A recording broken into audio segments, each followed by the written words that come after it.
Hello and welcome back to our series of lectures on Humanism in the 21st Century, the course book for our Humanities course. Today we're going to be covering Chapter 2, in which we take a dive headfirst into the world of Plato and the concept of essentialism. You'll recall from our previous chapter that we introduced Plato's basic concept of eidos. Today what we're going to be doing is tackling the large subject of Plato's influence, not only how he developed his theories, but how those theories had a profound impact on thinkers and indeed our entire concept of Western culture for the next 2,500 years.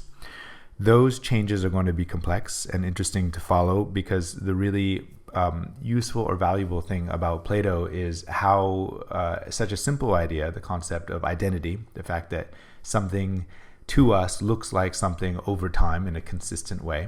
So we know that a dog is a dog and a car is a car. We notice variations, but the next day when we see the same objects, we also see that they are, for us, still the same things. That simple idea, we'll find, has massive ramifications, important ways of extending out into our world and the ways that we make assumptions about this world as we interpret it. To begin with, I want to start out by reminding you of the contrast between Plato's concept of essentialism and the Heraclitean concept of flux or change. The notion is bounded by a singular description of the concept of difference. Plato's concept of difference is that anything that differs from identity is a lack or a loss or an absence of that identity. So if the ship of Theseus changes even a plank, it presents Plato's theory with a certain problem, right? Is it still the same ship? Whereas Heraclitus's concept of change embraces the notion of difference as a positive event, something that's not morally positive, but philosophically positive. It changes the item, the object that we're looking at, and it produces a world full of variation and difference. So we're going to be looking today at Plato's concept of difference and the way that any move away from that concept of identity, self-sameness, really poses a certain problem for Plato. So to begin with, let's remind ourselves briefly of Plato's fundamental concept using the example of a tree. So if we see a tree, of course, there are many types of trees out there. We can look at all of those trees and recognize that there's a certain treeness and essence to all of those trees, even if they're pictures or cartoons or figurative drawings. It doesn't really matter. We do a good job of picking up on that. Plato asks the basic question, what holds all of those differences together? What is the way that we ignore those differences to find the thing in that treeness that we can identify time after time, over time, right, from day to day, and also each time that we encounter these different trees or emblems of trees. This is an interesting idea for Plato because, of course, as you'll recall from our previous chapter, he says the only way that we can make this recognition is for there to be an essence. So even if we don't define that essence, even if we don't know exactly what makes a tree, it's something that we all do. And he has this really strong proof that he can point to over and over again about this phenomenon, right? He can ask a similar and more complex question about humans. What makes a human a human? And of course, you'll recognize here that our course, which deals with humanism, is very interested in this question. What makes a human for Plato is some essence that we all have. And whereas we might have a hard time defining what exactly makes a tree universally a tree, we do have an idea coming from Plato of what makes a human, and that is the notion of what we call mind. And here I'm deriving from Plato's student Aristotle, a brilliant philosopher in his own right, very important figure.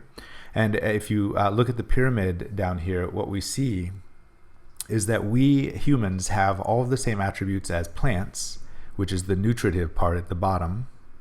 We also, in addition to that, have all the animal attributes. We can move, we have desires, and we have sensations. Plato refers to those through the translation as locomotive, appetitive, and sensory. And the way that I like to talk about that is imagine a lion out on the savannah, right? It sees a gazelle, it wants to eat the gazelle, and it moves in that direction. So we all can do that too, right? We see McDonald's sign, we decide that we want to have a Big Mac, and we go to the drive-thru. These kinds of processes are things that animals have in common with humans, but Plato is able to add something really importantly different. Here he says that unlike animals and unlike plants, humans also have what's called mind. Now, later on in the class, we're going to come back to this concept of mind and really challenge it, because as it turns out, of course, we're not exactly sure what mind is. For example, we assume it generally resides in the brain, but where exactly in the brain? Now, what we started to understand from cognitive science is that we use various parts of our brain for various things. And when we're asleep, we're still using parts of our brain, but is that the same as mind? And if it's not, what is this other activity that the brain can do that's not mind? Anyway, you can see how philosophers can get lost in this set of problems. For Plato, however, it's a little bit more straightforward. Anytime we have an idea, remember that's that eidos, the essence that's floating around somewhere in that mind. Anytime we have an idea, what we're actually doing is remembering this eternal, unchanging essence that we were born with, this understanding of the world around us that allows us to identify things. And the more that we consistently apply those things, the more we are engaged in this very special activity of being human, using our minds. It's a very nicely coherent definition. One of the ways that this concept of eidos, or essence, gets applied in important ways to humans is the set of values around what's normal and what's natural. Some things for us feel very natural. It's normal for us to do certain things, act certain ways, behave and believe certain things. And what's fascinating is, as a student of history, right, you see that those norms and values change over time. They all do, and I'll illustrate that in just a second. But when we are in the midst of our particular norms, those natural feeling values, they do feel eternal. They do feel right in that way. So Plato, again, has something very straightforward that he can point to here. Right?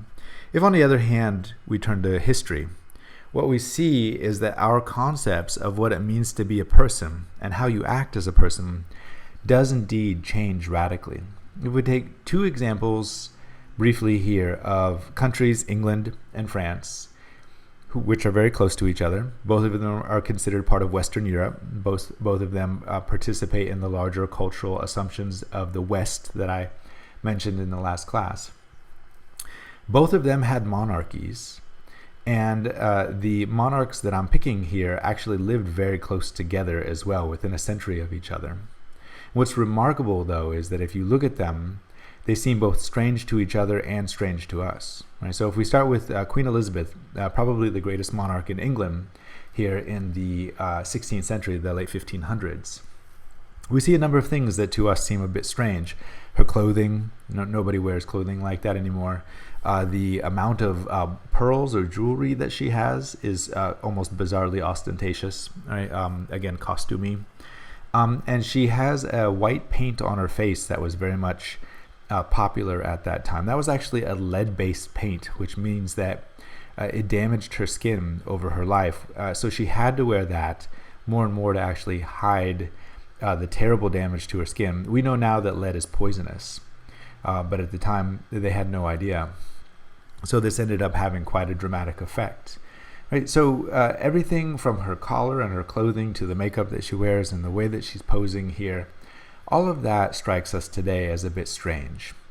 If we move over to the image on the right here and look at Louis XIV, perhaps, again, the greatest monarch of France, we see that this manly man who has considered himself quite the seducer of women is wearing things today that we don't associate with manliness. For example, he has a big perfumed wig of curly hair. He's wearing lacy frilly cuffs. He's wearing high heels, and he's showing off his legs. In France at the time, men were considered the more attractive between men and women. That has shifted culturally from time to time. In our culture, generally, women are more sexualized and more the object of the male gaze. In this culture, some of those values were reversed. So you see here Louis is showing off his legs. He's very proud of them, and that was considered the most attractive part of an attractive man. Again, here we see a strong set of values in France at this time that we do not participate in anymore. If we think about our own fashion over the last 100 years, it's quite remarkable to see how much our sense of clothing, how we wear them, and then therefore also how we act, what those items of clothing mean for people. Those have changed dramatically, right? In the 19th century, women, for example, always wore a corset. Men also always wore hats. In the 20th century, we see that shift, right? Women's clothing gets generally more revealing. Men stop wearing hats. They start wearing other types of clothing like jeans that suddenly make an appearance in the 1950s and really change a lot of our cultural styles. Today, we think of all of these styles as available in some way. Some of them, again, feel more costumey than others. But whatever clothing we wear today, we also consider that normal for our culture, right? Here's the important lesson. History shows us that change, Heraclitus's concept of difference, is inevitable, that it's a constant in what it means to be human, because being a cultural entity means being ungrounded or unmoored to an essential truth. So when we study history, we see that in an evident fashion. Nonetheless, coming back to Plato's point, we do still have concepts of what's normal and what's natural, and oftentimes we hold on to those fiercely in whatever culture we live in, despite the fact that those are actually quite arbitrary. In other words, that they change in many ways over time and place. I have a great video here that you can watch that looks at a sociological perspective of the concept of norms and values. We will be introducing the theory of sociology much later on in the course and talking about it. Feel free to watch this. It's a fascinating discussion of these concepts of norms. Another way that we're deeply influenced by Plato is in our favoring of the notion of the original over the copy. Right? Let's look at the example of the painting Mona Lisa. Mona Lisa, or La Gioconda by Leonardo da Vinci, is perhaps the most famous painting in the world. Certainly you know about this painting. It hangs in the Louvre Museum in Paris, and every year tens of thousands of tourists make a pilgrimage to the Louvre and try to see this, what's actually a fairly unimpressive and small portrait painting. The reason that they see this and they want to see it is that it expresses something original, right? Of course, it's easy to get a copy. I'm showing you a very good copy right here. But those copies for us are not the same, for some reason, as the original. Well, we inherit that concept from Plato's theory that the eidos, the original perfect emblem in our mind, is more true, real, and perfect than the otherwise imperfect world around us, which effectively create bad copies, right? So if we have in our mind an ideal horse, then we know a beautiful horse when we see it because it's approaching that original perfection for us. And so we appreciate that beauty in that specific way. And likewise, if we see a sad, broken down old horse, we know that it's not as beautiful as that other horse. Why we know that and how we know that is something that Plato, of course, has a lot to say about. He says that our concept of the ideal is embedded in our mind from the moment we are born. That'll turn out to be a problem when we start talking about children and how they learn. That turns out to be a very bad theory on Plato's part. But for now, let's entertain this idea, and let's look at the way that it influences other aspects of our culture. Amazingly, the Mona Lisa, the original, of course, is worth over $600 million, quite a bit of money, right? But the copy that I have here for you, or a postcard that you might buy, that's actually completely valueless, right? So copies, in this case, are extremely different from the original. But generally speaking, we value the concept of the original much more than the copy. Why that is an interesting question, right? What exactly makes the painting Mona Lisa better than a copy? It's hard to put our finger on exactly why. And in the 20th century, a few artists, including Marcel Duchamp and Andy Warhol, really tried to put their finger on this problem and in some ways create some pressure around our Platonic assumptions about originality. Here's a painting by Marcel Duchamp, in the early 20th century, in which he repainted the Mona Lisa by hand, a very good likeness, in fact. But as you see, he also doodled, right? He gave her a mustache and a goatee. Why do you think he did that? What do you think he was after with that, right? By defacing the original in some ways, he is proclaiming the right to make those changes, right? When something is original, it's supposed to be unchanging, timeless, eternal, and perfect. And by simply marking this original up, of course, it's his own original. He wouldn't dare, I don't think, to mark up the actual Mona Lisa. But in order to show this idea, right, he's repainted the Mona Lisa and now he's marking it up to suggest that perhaps our attachment to that is a bit artificial. Right. Later on in the 20th century, in the mid-20th century, another painter and artist, Andy Warhol, went even further with this idea to suggest that our copies are just as valuable and important as these originals, that we live, in fact, now in a world of copies. So whether we like those copies or not, that, in fact, is the world that we've created. Here you see that he's made a silkscreen print, which is just a form of reproduction. And in order to really emphasize that this is a reproduction, he's done two other things. He's reproduced it 4 times on a single canvas, so you can't mistake the fact that this is a reproduction. And then he's tinted it in these bizarre color combinations, right? So he's really playing with the artificiality, very much like Duchamp with the mustache, just reminding you that these originals are not untouchable and so profoundly valuable as sometimes we fantasize. Of course, today, you can go and buy these postcards anytime, right? That's because we live in a world of copies, and Andy Warhol, I think, really was right about that. Think about everything around you right now, right? The computer that you're watching this lecture on, and indeed the entire internet as a structure. The clothing that you're wearing, the things in your house, the automobile that you use to move about. All of these things are mass-produced and have mass-produced parts. They're made by the millions. In fact, in our world today, if we didn't have mass production, we wouldn't have what we think of now as a normal American life, where you can buy so much stuff and have access to so many goods precisely because they're all made at a very, very high rate with reproduction. And that process of reproduction creates copies. And those copies themselves are what's valuable and important in our culture. And we use copies of money, right? The concept of money turned into a copy over and over again in dollar bills and whatnot in order to purchase these things. So we truly do live now in a Warholian world of copies. And yet, nonetheless, despite all of that, just like with norms, we see that Plato's influence continues, that we value and are fascinated by the concept of the original.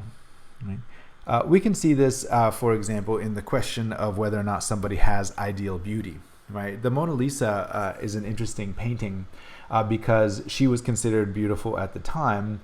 She has a very high forehead, though. If we go back and take a look at this, notice that she has a very high forehead. That's because in the Renaissance in Italy at that time, it was the fashion to pluck your forehead hair. You wanted to have a higher forehead.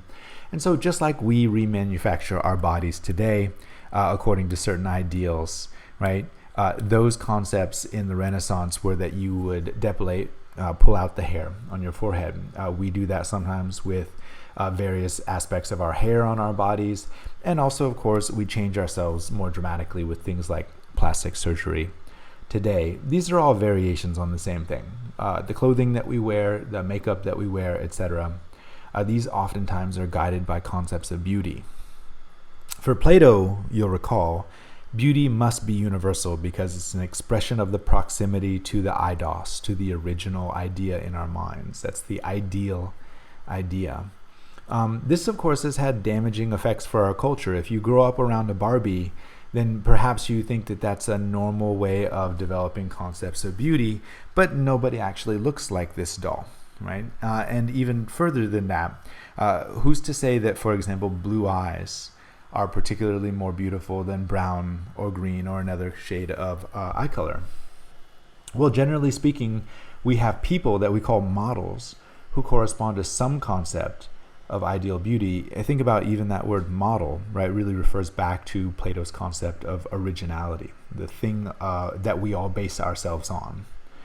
Toni Morrison, a Nobel Prize winning American author who recently passed away, wrote about these concepts in a marvelous novel that I encourage you to read this summer called The Bluest Eye, in which there's a young black girl who has a doll that she loves, and children oftentimes get very attached to these objects, and they become in some ways emblematic for them of their own ideals as they're developing them culturally. But this doll is white and it has blue eyes, and the girl desperately wants to be beautiful like the doll. I'll leave the rest of the novel up to you, but you can imagine the psychological damage for a young girl trying to develop ideals when in fact they simply do not fit her own concept of identity. I have a video here by Vox that's very good, that talks about or discusses and explores the ways that ideal beauty, especially specifically for women, has changed dramatically over the past 2,500 years. From Egypt to Greece and Rome to China, these concepts of what makes somebody beautiful, what an ideal body type is, how you're supposed to look and act, these have all changed dramatically for women and for men. It's important to remember. And this video goes through some of those changes. The point here, of course, always is that history is more Heraclitean, right? It's full of flux and difference. Plato's concepts of the ideal ideas don't seem to hold up very well to those aspects of history. Nonetheless, our concept of originality also comes back to a notion of authority. The author, the thing that originates something and creates it, is also supposed to have authority, which are all derived from the same word, autos, from the Greek, which means self. Here I have an image of Michelangelo's mural in the Sistine Chapel, which is in Rome, in the Vatican. The painting here depicts God on the right, reaching out in the first creation of humans. That's Adam on the left. Notice God's vital handful of life here and Adam's passive hand receiving that energy. This in some ways is how we imagine the concept of authorship and authority generally, that there's something or someone who creates a thing, and by creating it, they have full mastery over it. And as we know, that's more complicated than it seems, right? Think about, again, our modern life. If you have a film that's directed by someone, did that director do everything? Did they act? Did they write the script? Did they do the lighting and the cinematography? No, of course not, right? So what the director really becomes is a kind of figurehead for an emblem, right? For what in fact is a very complex creative enterprise that involves many, many hundreds, if not thousands of people.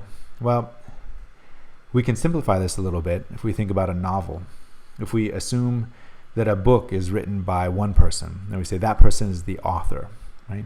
But they're using language, and they certainly didn't create the entire language. In fact, that would be counterproductive, because language is a form of communication, which means it has to be shared and function socially, right? That means we all have a hand in creating and using that language in various ways. And what's fascinating about that is that the author inherits all of that language, which is a communal process, very much like that collective film, right? We're all adding and changing this language of ours over long periods of time, and language indeed does have a history like everything else. And when that author writes a book, sometimes they think that they know what they're trying to say, and yet in my field, in literary studies, precisely what we do is to look at these texts, as we call them, and to try to figure out what meanings are actually embedded there. And sometimes that means discovering things that the authors didn't know were there. But in fact, with evidence, right, with the scientific process of hypothesis and evidentiary exploration, we can prove that something is in fact in a text, even when an author, him or herself, didn't see it, or perhaps doesn't even agree with that interpretation. That puts us in an odd position in relationship to authority. Who is the ultimate authority? Well, in religion, that's a fairly straightforward question, right? But as I have mentioned before, in the humanities, we look for other explanations outside of theology.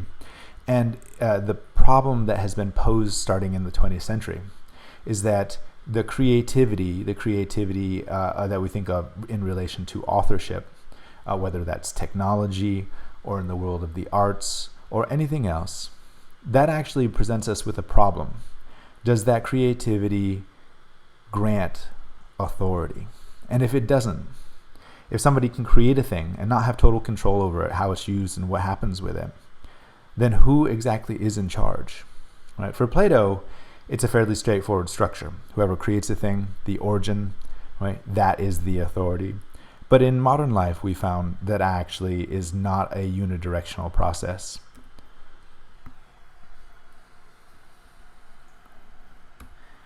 Illustrate some of these problems in terms of theology, let's turn briefly to Thomas Aquinas, a wonderful philosopher living about 1,000 years ago in the late medieval period in Europe.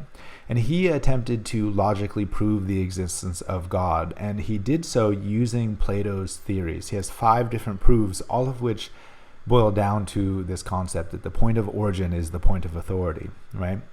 Take, for example, number 1, the proof from motion. Everything in the universe in some way is in motion. That must have started somewhere, right? So there must have been a prima mobile, a first mover. And there must have been somebody who made things first, right? Since there was nothing and then something. Think about number 4, the most perfect being. That's an interesting one, right? We have degrees of perfection in this world. This is very Platonic, isn't it? There must be a most perfect thing. Otherwise, how could we have any contrast between beings? The 5th one is especially interesting to me, the proof from design, the idea that we must have a designer or creator, otherwise how could we have the universe that we have right now? Sometimes this is still brought up as the concept of intelligent design in the universe. How could we possibly have something as intricate and as beautiful as an eyeball, a human eye, without somebody intending to create that? In this case, that would be God, or some stand-in for that concept of God. When we get to Darwinian evolution, what we'll see is that, in fact, what the hypothesis of evolution suggests is that random mutation, accident, and the constant process of Heraclitean change actually is able to account for these kinds of complex developments. So the hypothesis of Darwinism has in many ways disproved these Aquinian theories, Thomas Aquinas' theories, and yet, again, and this is really a refrain in this lecture, Plato's ideas, you can see, are powerful and seem self-evident when we encounter them. That's remarkable. One of the most important theological thinkers was St. Augustine, who lived before Thomas Aquinas. He lived in the 300s after the death of Christ. And he noticed that we all follow some sort of life pattern, right? The concept that we all follow and mirror a basic structure in our lives is a very Platonic concept as well. St. Augustine wrote the first autobiography. It was a book called Confessions, in which he realized that his life, which moved from sin to realization or conversion to salvation, right, that could be a path for all human beings. And so he wrote this book in the spirit of what's called allegory, the notion that if we just learn to interpret our lives correctly, we can find the underlying real pattern. A very Platonic assumption, right, that discovering the essence of a thing, for example, what our lives are all doing, right, what the narrative of our lives are, that we can find that, locate it, and reproduce it for each person. Notice that, again, this is a singular direction process, right? We go from exposition in this Freytag pyramid, rising action, so this would be born into sin. Rising action in this case would be the process of going through that sin. Climax would be the moment of conversion, the realization that we're not on the path towards God. And the falling action and denouement would be the structure by which we join in and celebrate our salvation in Christianity. These concepts are interesting because of what they exclude, right? So I told you at the beginning of this lecture that what's important about Plato is that difference moves us away from identity. It's a dangerous thing, potentially. Think about autobiography. We write autobiographies today, too. It's a very important genre, even still today in our culture. And when you write an autobiography, you write a story that you imagine is going to be about your life, right? But think about all the things that you exclude from that story, right? All the boring stuff, for example, what you ate for breakfast one day, a random passing thought, a strange nonsensical dream. All of those things get excluded. Those are differences that don't count, in this process of achieving identity. When we conceptualize this difference in that way, what we find is that our life is full of excluded material that we simply don't think about. What about, for example, that person that you dated a long time ago that you no longer really think about, but at the time you really liked? Right? How could you possibly have known that your life was going to move in one direction or another? And yet, standing where we stand now, we assume that our life is a coherent and ordered series of events that move us in a specific direction. We do that through the same strategy that St. Augustine introduces, retrospective narrative, where after the fact we exclude the things that don't fit so that we can achieve a certain notion of identity by ignoring difference. So here's a question for you. Are you the author of your own life? Because we can all write an autobiography. In fact, I want to invite you to do that. A short one, not a book. Just a one-page autobiography for a little extra credit. Try to write about yourself, and you're welcome to use Plato or St. Augustine's structure. You're welcome to try to write against it. What you'll find is no matter what you do, you'll tend to write it in the way that St. Augustine described. That's because we have a profound inheritance from Plato that really shapes a lot of our assumptions about narrative and life, and we'll tend to, just instinctually, let's say, exclude those differences that don't fit as we try to make a coherent narrative for ourselves.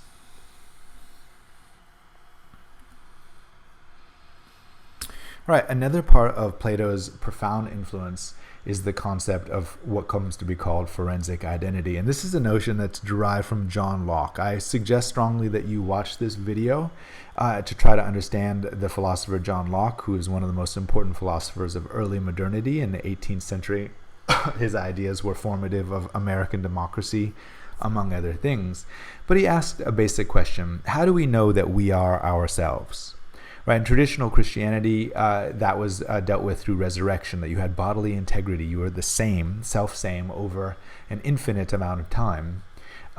But he rejected that notion based on a few philosophical problems that the video discusses, and instead he concluded that we are who we are because we remember that we are ourselves. So memory in our modern culture actually becomes the locus of identity. Each day when you wake up, you don't have to start over. You remember what you did yesterday or the day before that, generally, not in great detail, and that itself is interesting. But forensic is actually a concept for legal or legality, right? So forensic identity is our legal concept of memory, and that turns out is extremely heavily based on the notion of memory. For example, in the court of law, if you broke a law, if you did something illegal, it's expected that on some level you remember having done it and you recognize it. That's why you can be punished. Right? Your body is the thing that's punished. You're locked up in prison or whatever. But the reason that your body is punished is that your mind remembers that thing that you did. So there's the Platonic concept of mind really taking over. We use this much more than in the court of law. Legal contracts, for example, work contracts, also assume that you're the same person, even on days when you don't feel right? When you become a student, when you have a job, these are all legal contracts that in one way or the other you're bound to. And there are consequences for not following through on those. That's because you're supposed to remember each day who you are and what you're doing. Marriage is another example, right? Till death do you part. The concept is that you're supposed to be the same for each other over that long period of time. Of course, we know in our culture where we have almost a 50% divorce rate that we have some flaws in our concept of marriage. Perhaps one of them is that we assume our partner needs to be the same person over all of that time, when in fact we all know that we change and grow. Perhaps the successful marriages are ones that take into account the very concept of change and growth in the Heraclitean sense, rather than the Platonic concept of a fixed and eternal identity. Work contracts, we've already discussed. This brings us to a really interesting thought experiment that I'd like for you to consider in the same way that you thought about the ship of Theseus last week.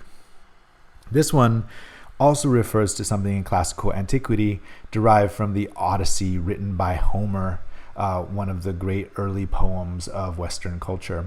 And in this story, Odysseus wants to hear the sirens. The sirens are mythical creatures whose song is so beautiful out in the ocean that sailors can't help themselves, and they sail their ships into rocks and drown, or jump over a boat and try to swim to the rocks only to drown. So they die in the process. And Odysseus knew that he wanted to hear the sirens, but he didn't want to die, and he knew that there were great risks. Odysseus is sort of famous for being cunning or clever, and he figures out a trick. He stuffs his sailors' ears with wax so they can't hear anything. But before that, he has them tie him to a mast. And so he's tied to the mast so firmly that he can't possibly get away, but his ears are not plugged with wax. And so he hears the siren songs. This clever man who came up with this great theory of how to listen to the sirens then goes stark raving mad with desire. He wants to jump overboard. He threatens the sailors. He says, "After you untie me, I'll kill you." He just really goes crazy. Then, having heard the siren song, eventually they pass by, the sailors keep on rowing, and they get out of the earshot of the sirens. Odysseus returns to his sane, rational, cunning, clever self. The sailors unplug their ears, untie Odysseus, and he's survived. Right? The question that's interesting to consider here is, which one is the true Odysseus? Is the Odysseus who comes up with a clever plan the real Odysseus? Or is the real Odysseus the one who goes mad with his desires? This, of course, you'll recognize is the modern tension between our concept of the ego and the id, right? Do we follow our pure instinctual desires, or do we discipline ourselves and control ourselves, right, from day to day? The reason that this is interesting is that how we conceptualize ourselves has a lot to do with how we think of our notion of memory. And that leads us to that question that I posed earlier. Is memory truly reliable? Here, ordinarily, if you were in an in-person class with me, we'd stop and take a quiz. At this point, though, we're going to move on. So when you see this Top Hat logo, we're going to ignore it in these lectures, but in our in-class, that's what we would be doing next.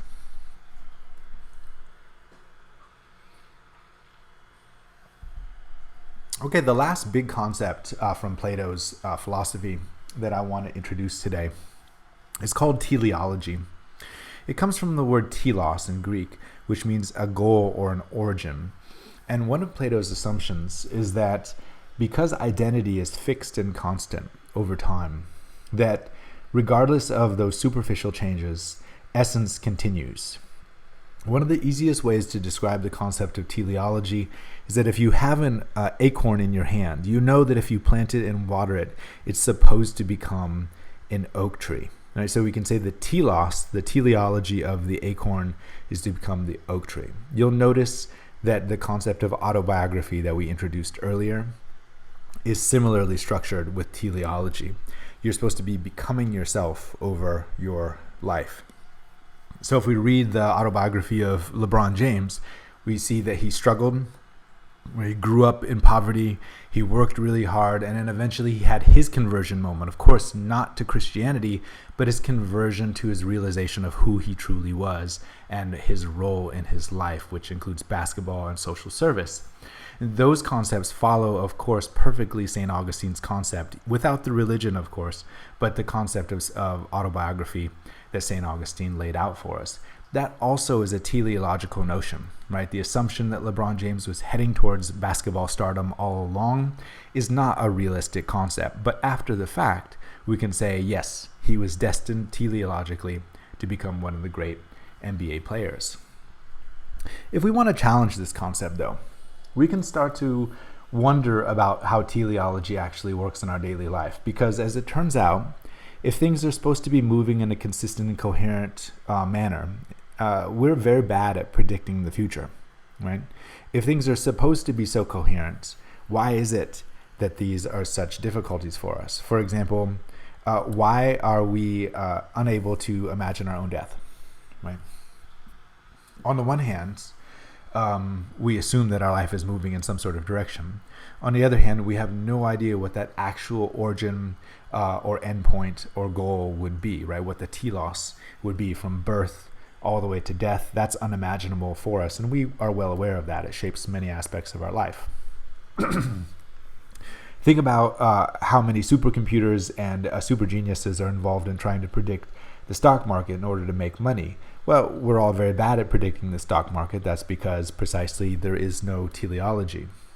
Scientific or technological inventions, we actually don't know what's going to be invented or when. We have some ideas, of course, and we try to predict, just like we do with our stock market, or a doctor might predict, our mortality. But we also know that we're just not good at that, right? Okay, so normally here we do some group work, but we're going to move on and finish up, right? So one of the backgrounded concepts that I've been using to contrast Plato and reintroduce the Heraclitean notion of difference constantly is the theory of history, right? Does history have a teleology? Are we guaranteed to move in a certain direction? If you read histories today, they actually are told in a Platonic structure, aren't they? As though there is a coherent process of development. Very much like an autobiography, but that autobiography is for an entire people or a nation or even the entire world rather than one person, right? We don't, in this class, deal with history in that way. We use it as a resource for the concepts of difference. And we're going to be very interested in these different models, these models of difference outside of Plato's structure, right? So the first thing I introduced today in this very long and complex lecture on Plato is that difference does not have to be negative. It does not have to be the absence of consistent or coherent identity. It can be conceptualized as positive. We can also start to imagine a life without teleology because, in fact, I would argue that's what we already live. We don't know what's going to happen to us in 5 years. Of course, it's helpful to make plans, but we often make plans and then life happens, right? So being able to cope with the differences in life are actually perhaps a more valuable set of skills than the frustration and disappointment we get constantly from the way that life interferes with those plans. I've already introduced the concept of Darwinian evolution. I'll be talking about it quite a bit in this class. Over to the left here, this chart is actually taken from Darwin's sketchbook, and it shows his notion of random mutation, right? If you see, we have the A, B, C, and D.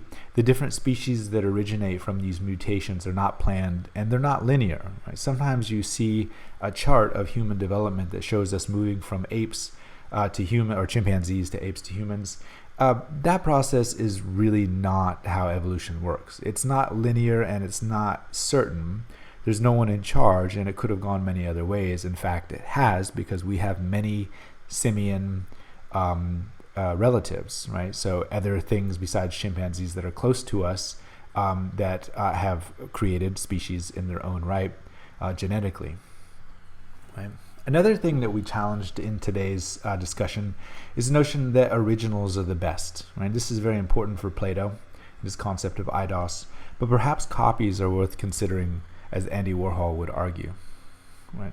And then the big lesson of history, the idea that norms change over time, which raises a very important question for us. What kind of norms are we going to hold on to?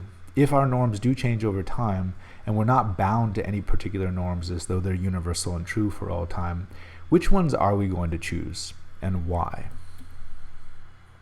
And then lastly, a concept that we'll get into again in chapter 3 in much more detail, the idea that perceptions are relative, right? When we perceive something as normal or natural, real or true, then in fact we are historically bound creatures who use other models for describing reality than perhaps Plato wanted us to have in his theory of eidos. So to summarize some of these developments and wrap up today's class, I'd like to end with a wonderful quotation by Yuval Harari, an author of a great book that I recommend called Homo Sapiens, that covers a tremendous amount of territory in what it's meant to be human for the last 50,000 years. In this class, we talk about 2,500 years because we're bound in many ways to recorded history when we developed writing. But the anthropology and cultural anthropology and other fields, scientific fields that study things like bones and human traces have gotten a lot more information. And about 50,000 years ago, we became the humans that we are. Yuval Harari goes through this process of discussing what it's meant to be human over this time. And one of his most interesting generalizations and summaries about this is that through all of this time, rather than finding truths in the Platonic sense, we've been creating what he calls myths. And he summarizes it in this way. Large numbers of strangers can cooperate successfully by believing in common myths. Any large-scale human cooperation, whether a modern state, a medieval church, an ancient city, or an archaic tribe, is rooted in common myths that exist only in people's collective imagination. So let's stop there. All right. Next time when we meet, we'll talk about chapter 3, and we'll start to explore how we construct these commonly held myths.